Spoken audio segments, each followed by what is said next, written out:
ভান মারা তাবিজ, নিজেরাই করার তাবিজ, নিজেই করতে পারবেন, নিজের ঘরে বসে করতে পারবেন। এইরকম একটা তাবিজ নিয়ে আজকে আলোচনা করব, যে তাবিজটা নিজেরাই প্রয়োগ করবেন। কোনো ব্যক্তি বা কোনো কবিরাজ তান্ত্রিক কারোর কাছে যাইতে হবে না, নিজেই করবেন। এইরকম একটা তাবিজ নিয়ে আজকে আপনাদের মাঝে আলোচনা করব, এবং আপনাদের আমি এটা বিস্তারিত বলে দিব যে কিভাবে আপনারা এই তাবিজটা প্রয়োগ করবেন। কারণ সঠিকভাবে প্রয়োগ না করলে কিন্তু তাবিজের কাজ হবে না। আপনি খেয়াল করে দেখবেন, আপনি নিজে অনেক কবিরাজের কাছে গেছেন কাজ করার জন্য, তারাও আপনার কাজ করে দিতে পারে নাই, আর অযথায় বিভিন্ন রকমের সমস্যা দেখাইছে যে হ্যাঁ কাজ হবে না, এই সমস্যা, জিনের সমস্যা, নদী পার হয় না, বিভিন্ন রকম কথাবার্তা এইগুলা যারা বলে আসলে তারা কোনো কবিরাজের মধ্যেই পড়ে না, মানে তারা কবিরাজই না। ঠিক আছে, এই অনলাইনে ভিডিও বানাইলে যে কবিরাজ হয়ে যায় বিষয়টা এরকম না ভাই। কয়টা লোক অরিজিনালি কাজ করতে পারে, কয়টা লোক বুঝতে পারে? অযথায় আপনাকে বিভিন্ন রকম কথাবার্তা বলেও হয়রানি করবে। তো আপনারা এইসবের বিষয়ে না যায় নিজেরাই কিভাবে কাজ করতে পারবেন, নিজেরাই কাজ করবেন, এটা আমি বারবার বলবো। সবসময় চেষ্টা করবেন নিজেরাই কাজ করার জন্য, এই ক্ষেত্রে অনেক ভালো হবে। তো ভিউয়ার্স, যারা নিজেরাই করবেন তারা অবশ্যই তাবিজ কবজ করার পূর্বে, বিশেষ করে কুফরি তাবিজ করার পূর্বে নিজের শরীরটা বন্ধ করবেন। নিজের শরীরটা কীভাবে বন্ধ করবেন?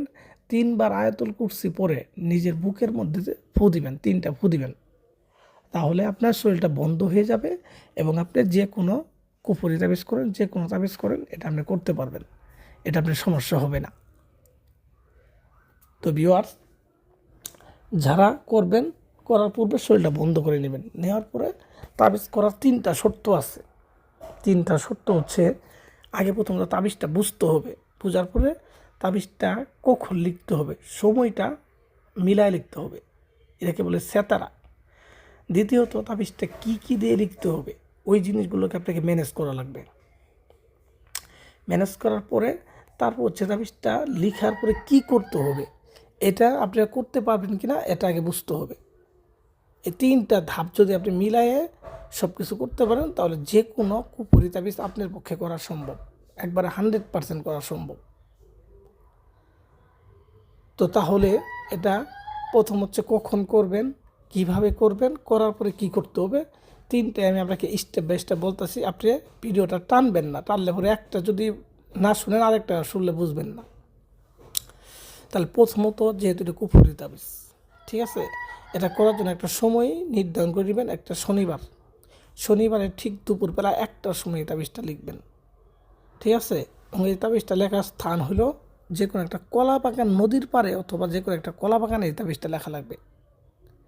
ঠিক আছে, তো কলা বাগানে বা নদীর পাড়ে আপনি বসবেন যে কোনো শনিবারের দিন, সাদা কাপড় বিছায়ে বসবেন, সামনে আগরবাতি মোমবাতি লাগাবেন। ঠিক আছে, দিনের বেলা হলেও ওইগুলো জ্বালাইতে হবে, যেটা নিয়ম। তারপর হচ্ছে নিজের শরীরে সুগন্ধি মাখবেন, সামনে ধূপ জ্বালাবেন। ঠিক আছে, এগুলো জ্বালায় তাবিজ লেখা শুরু করবেন। তাবিজটা এখন লিখবেন কি দিয়ে? এই তাবিজটা লিখবেন সাদা কাপড়ের মধ্যে, সাদা কাপড়, নতুন সাদা কাপড়, অথবা ওই যাকে করবেন সেই ব্যক্তির যদি কোনো সাদা কাপড় থাকে পরনের বা ব্যবহার করা টিস্যু থাকে, সেই টিস্যুর মধ্যেও কিন্তু লিখতে পারবেন। ঠিক আছে, এটা আপনি লিখবেন।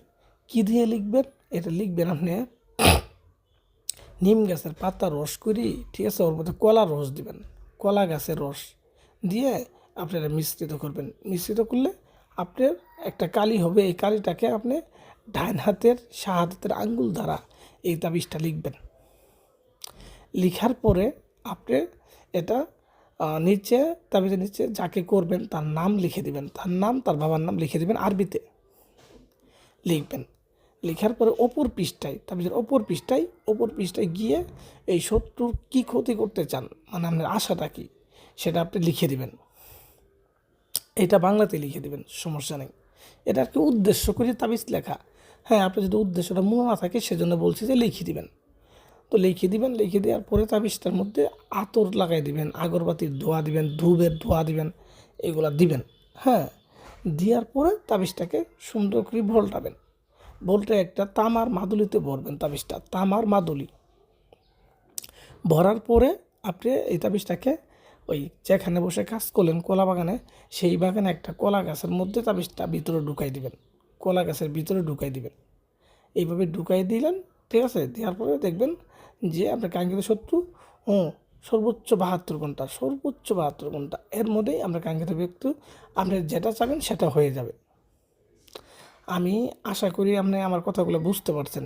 যদি আমার কোনো কথাতে না বুঝেন, হয়তো ভাষাগত সমস্যার জন্য না বুঝেন, আপনি কমেন্ট করেন, আমি আপনাকে সুন্দরভাবে উত্তর দিয়ে দেব, কোনো সমস্যা নেই।